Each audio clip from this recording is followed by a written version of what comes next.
All right, so here's the meditation from this day, the 11th day of June, my daughter Sophia's birthday.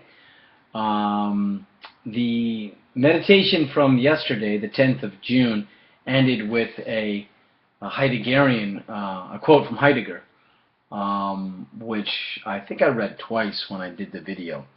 And it is, because there is something simple to be thought in this thinking, it seems quite difficult to representational thought that has been transmitted as philosophy. But the difficulty is not a matter of indulging in some special sort of profundity and of building complicated concepts. Rather, it is concealed in the step back that lets thinking enter into a questioning that experiences and lets the habitual opining of philosophy fall away.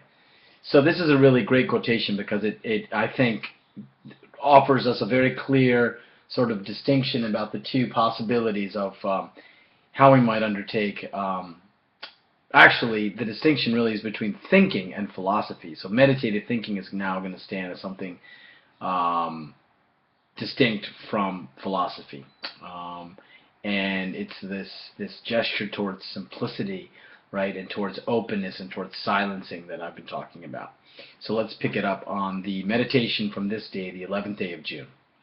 Arendt captures well the non-activity of meditative thinking as an estranging or disruptive event when she writes, quote, "Thinking is out of order because the quest for meaning produces no end that will survive the activity, that will make sense after the activity has come to an end," unquote. But we must be careful here, because it is only from the perspective of the calculative that meditative thinking appears out of order.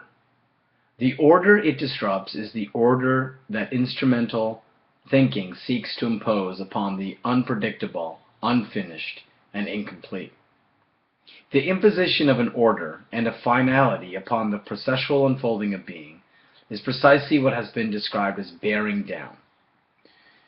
This will to power is incapable of seeing that which is not objectified.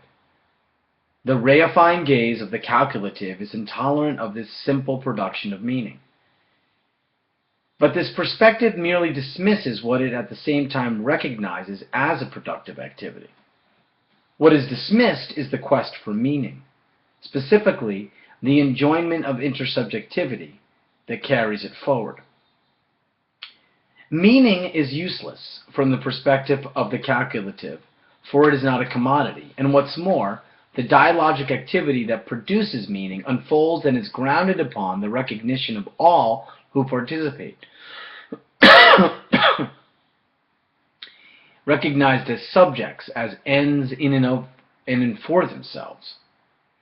Meditative thinking offers no commodifiable outcome, but there is something tangible that is produced. And we have called this the learning community, the gathering of subjects, or the enjoyment of intersubjectivity. A community whose life as a community is expressed in the mindfulness of the gathering, in the conscientization that manifests in the very character of the gathering as the cultivation of freedom and peace.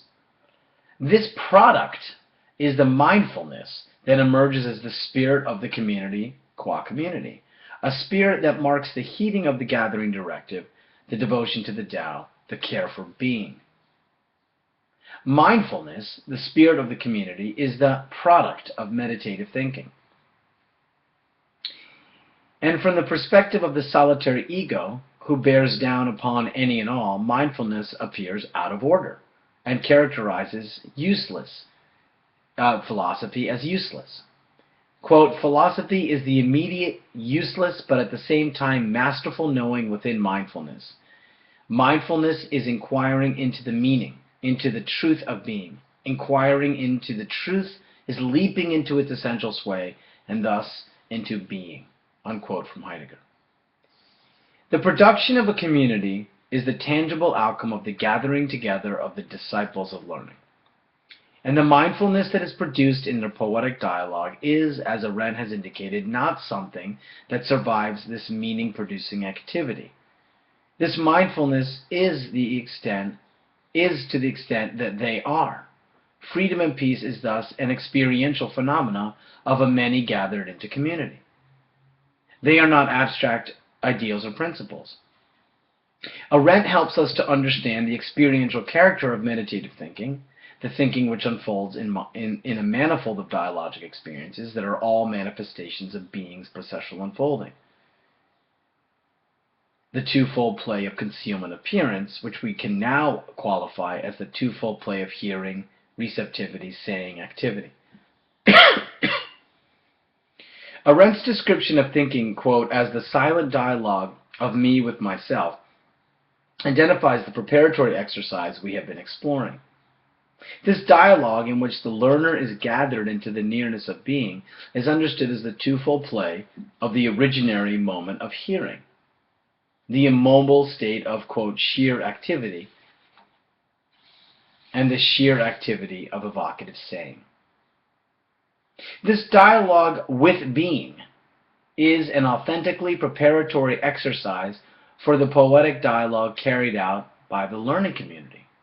The modality of dialogue, established in the comportment of intersubjectivity, arises from the diminishment of the solitary ego, the emptying that announces the arrival of steadfast openness. And this comportment is, contrary to what Arendt has indicated, a phenomena that survives insofar as it is sheltered and thereby remains hidden and concealed, and always prepared to appear with the gathering of the community of learning. But this points to the experiential character of meditative thinking that, as Arendt says, is, quote, ineffable by definition. The only possible metaphor one may conceive for the life of the mind is the sensation of being alive. Without the breath of life, that the human body is a corpse. Without thinking, the human mind is dead.